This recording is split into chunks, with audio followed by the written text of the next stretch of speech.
বাংলাদেশে এখন সমস্যা যেটা, আমাদের ভালো প্লেয়ার অনেক আছে বাট কোয়ালিটি প্লেয়ার অনেক কম। আরও একটা আইসিসি ইভেন্ট, আরও একবার ব্যর্থ বাংলাদেশ। অথচ চ্যাম্পিয়ন্স ট্রফিতে যাওয়ার আগে শিরোপা জয়ের স্বপ্নের কথা শুনিয়ে গিয়েছেন অধিনায়ক। দল নিয়েও ছিল আত্মবিশ্বাস চরমে, তবে মাঠের খেলা ছিল তার ঠিক উল্টো। অধিনায়কের পারফরমেন্স নিয়েও হয়েছে আলোচনা। নিউজিল্যান্ডের বিপক্ষে দীর্ঘদিন পর শান্ত পেয়েছেন 50-র দেখা, তবে অধিনায়ক হিসেবে তা কি যথেষ্ট? পারফর্মারটা আগে খুঁজে বের করতে হবে। যে ক্যাপ্টেন হবে ওকে পুরো দায়িত্বটা নিতে হবে এবং ওর পারফরমেন্স হলো মেইন। ও যদি পারফরমেন্স করতে পারে তাহলে টিমকে খুব ভালোভাবে সে পরিচালনা করতে পারবে। টি-20 বিশ্বকাপ শেষে শর্টার ফরম্যাটে অধিনায়কত্ব ছাড়ার কথা বলেছিলেন শান্ত।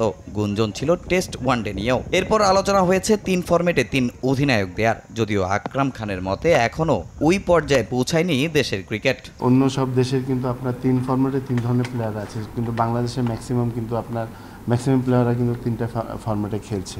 সেটাতে আপনার অপশনটা আমাদের খুব কম। যেখানে আপনার টিম করতে পারছেন না সেখানে 3টা ক্যাপ্টেন করা কিন্তু আপনার জন্য ডিফিকাল্ট হয়ে যাবে। সেমিফাইনালে ভারতের কাছে হেরেছে অস্ট্রেলিয়া। তরুণদের কথা চিন্তা করে 2 বিশ্বকাপ জেতা স্মিথ ওয়ানডে ক্রিকেটকে বিদায় জানিয়েছেন 35 বছর বয়সে। অন্যদিকে জাতীয় দলে নিজের ভবিষ্যৎ নিয়ে এখনও দোটানায় মুশফিক মাহমুদুল্লাহ। তাদের ব্যাপারে বিসিবিও নিতে পারছে না সিদ্ধান্ত।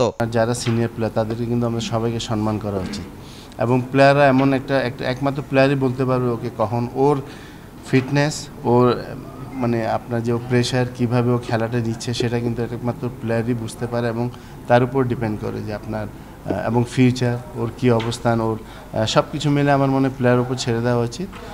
ওর ডিসিশনটা ওর, এবং যদি বেশি সমস্যা হয় তাহলে টিম ম্যানেজমেন্ট আছে, প্লেয়ার আছে, ওরা বসে এই সিদ্ধান্ত নেওয়া উচিত। এদিকে ভবিষ্যতে তামিম ইকবালের বোর্ডে আসা নিয়ে গুঞ্জন শোনা যাচ্ছে নানা মহলে। তবে তামিমের মতো ক্রিকেট বোঝা মানুষ বোর্ডে আসলে এতে খারাপ কিছু দেখেন না আকরাম খান। আসলে এটা ক্রিকেটের জন্য বা স্পোর্টসের জন্য অনেক ভালো হবে। তামিম হোসেন, সময় সংবাদ, ঢাকা।